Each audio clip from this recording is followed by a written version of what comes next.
WP, you face the Great Sphinx, but the one asking the riddle is a tiny, trembling sphinx no bigger than a dog. She breaks down crying and runs to the Great Sphinx, who sighs, "Sorry, it's her first time. Please let her try again." For 3,000 years, the Great Sphinx has guarded the Giza Plateau, its riddle a death sentence for the unworthy. So when the massive stone eyes snapped open and a voice like grinding boulders demanded I step forward, I felt my soul prepare to leave my body. But then, from between its colossal paws, something else appeared. Something small, something fluffy. I blinked, certain the desert heat was finally breaking my mind. A tiny sphinx, no bigger than a golden retriever, padded out on shaky legs. Her wings were too big for her small body, and they drooped slightly at the edges. She had the face of a worried kitten and the body of a lion cub that had skipped several meals. She looked up at me with enormous, liquid amber eyes, and I felt an absurd urge to offer her a blanket and a warm drink. This was the guardian of the ancient riddle. This was my executioner. She cleared her tiny throat, a sound like a mouse sneezing, and tried to puff out her chest. "Tremble, mortal," she squeaked, her voice cracking in the middle.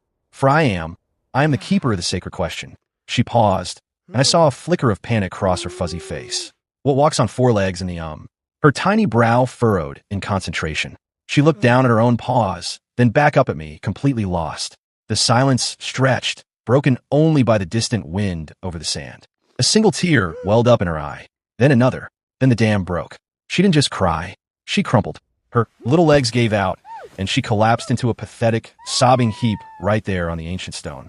Her wings wrapped around her like a shawl, and she let out a wail so full of genuine, raw embarrassment that it echoed off the pyramids. I forgot it, she howled between gasping breaths. I had it memorized, and now it's gone. Everyone's watching, and I'm a failure. She buried her face in her paws, her tiny body shaking with each sob. I stood there, frozen, having mentally prepared for a battle of wits, and being instead confronted with a cosmic-level anxiety attack. A deep, rumbling sigh shook the ground beneath my feet. It came from the Great Sphinx itself. The colossal stone head shifted almost imperceptibly, and when it spoke, the sound was like an earthquake wrapped in velvet. I apologized for the delay. The voice was ancient and tired, but surprisingly gentle. It is her first time. The pressure of the millennia is a heavy burden for one so young. The big Sphinx's massive stone eyes rolled in a way that was almost parental. "Please," it boomed softly, "let her try again. She has practiced so hard." I looked at the tiny Sphinx, still sniffling into her paws. I should have been afraid. I should have been scheming, trying to find a loophole in the cosmic rules. Instead, I found myself crouching down to her level. "Hey," I said softly. "It's okay. Take your time." She peeked out from between her paws, her eyes red and puffy. "Really?" she hiccuped. "You're not mad?" I shook my head. I forget things all the time. Once, I forgot my own phone number while ordering a pizza. It happens. A tiny, hesitant smile flickered across her face. It was the most pathetically adorable thing I had ever seen. She stood up, shook the dust from her fur, and took a deep, steadying breath. Her small face hardened with adorable determination. She planted her paws firmly on the stone. "What walks on four legs in the morning?" she began, her voice growing stronger with each word. "Two legs at noon, and three legs in the evening."